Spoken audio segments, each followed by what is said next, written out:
Hello, Trailblazers. Mrs. Ritchie here. Welcome to our reading lesson for today.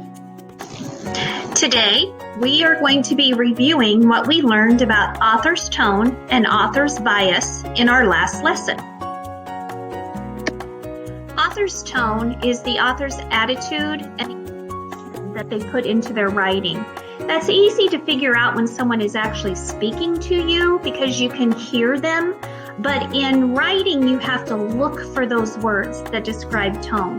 Look for happy words or sad words. So when you need to identify the author's tone, there are lots of different words that can help you with that. The author might sound affectionate in their writing, humorous, enthusiastic. They might be sad, they might be happy, they might be critical of something or sarcastic. Lots of different choices.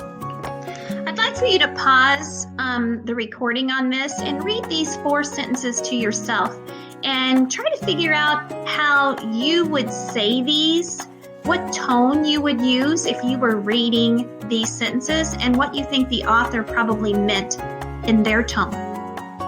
Author's bias. The author is prejudiced for or against something.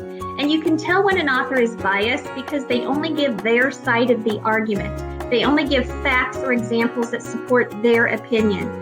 They use language that influences you, and oftentimes they make fun of others who oppose them. I'd like for you to pause the video again and read these 3 statements to yourself and see if you can figure out what the author's bias is in these statements and what are the clue words that help you figure it out. Okay, so in review, tone and bias. Tone is all about the attitude from the author.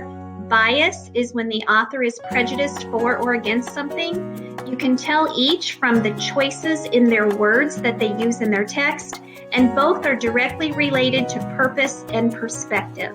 Okay, today you're going to be reading an article called The Truth About Binge Watching. It's a Scholastic Scope magazine article that you can find online.